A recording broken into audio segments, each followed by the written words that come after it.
បាទទូរទស្សនិកជនព័ត៌មានតកតងទៅនឹងខាងវិស័យកសិកម្មនៅកម្ពុជាវិញពលគឺមិនយូរទេប្រជាពលរដ្ឋនៅក្នុងព្រះរាជាណាចក្រកម្ពុជានឹងអាចមានលទ្ធភាពនៅក្នុងការធ្វើស្រែនៅក្នុងមួយឆ្នាំបាន3ដងពីព្រោះថានៅក្នុងគណៈពេលនេះគឺគម្រោងនេះគឺមន្ត្រីជំនាញកំពុងតែធ្វើការសិក្សាតកតងទៅនឹងប្រព័ន្ធធារាសាស្ត្រនៅទូទាំងប្រទេសដើម្បីធ្វើការស្តុកទឹកទុកប៉ុន្តែទោះជាយ៉ាងណាក៏ដោយគម្រោងនេះក៏ត្រូវការពេលវេលាផងដែរសម្រាប់ព័ត៌មានលម្អិតលោកគង់ដិននឹងជម្រាបជូនដល់លោកអ្នក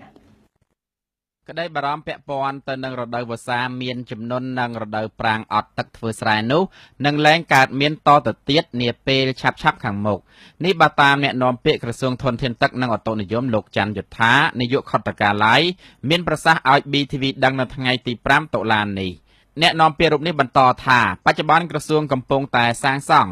និងសិក្សាគម្រោងធារាសាស្ត្រធំៗដើម្បីរក្សាទឹកទុកទាំងប្រាំងនិងវស្សាមិនឲ្យប្រជាកសិករខ្វះទឹកធ្វើស្រែនោះឡើយហើយវិបាករបស់កម្ពុជាគឺ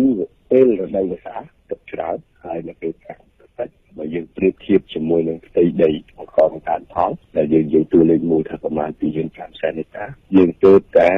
មានសក្តានុពលស្រោចស្រពលើផ្ទៃដីប្រមាណ 51% តែប៉ុណ្ណឹងអញ្ចឹងហើយបានទីរដ្ឋាភិបាលលើកទៅយកបន្តយកចិត្តទុកដាក់ចាត់ទុកថាវិស័យនេះគឺជាវិស័យអាទិភាពហើយយើងកំពុងតែបន្តកសាងជាពិសេសគឺគម្រោងប្រព័ន្ធធារាសាស្ត្រធំដែលយើងទើបតែមានលទ្ធភាពសាងសង់ក្នុងមួយអាណត្តិកន្លងទៅនេះទេដែលយើងអាចមានលទ្ធភាពធ្វើប្រព័ន្ធធារាសាស្ត្រខ្នាតធំក្រៅពីមុនយើងពុំមានលទ្ធភាពធ្វើទេខ្ញុំគិតថាមិនយូរទេជាពិសេសគឺសក្តានុពលរបស់យើងការយើងឈានទៅគ្រប់សណ្ដាប់នៅក្នុងក្របខ័ណ្ឌទូទាំងប្រទេសការសិក្សាគឺជាបានធ្វើរួចរាល់រួចទៅហើយយើងមានគម្រោងយើងមាន master plan យើងរួចទៅហើយគួរកត់សម្គាល់ផងដែរថាប្រជាកសិករកម្ពុជាភាគច្រើនដែលប្រកបរបរដាំដុះដំណាំស្រូវ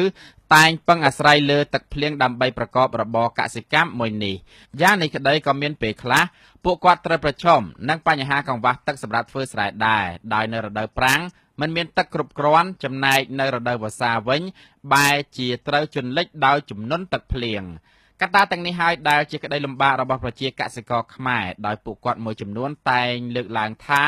ពេលប្រាំងអត់ទឹកធ្វើស្រែដល់ខែវស្សាបែរជាជន់លិចទៅវិញ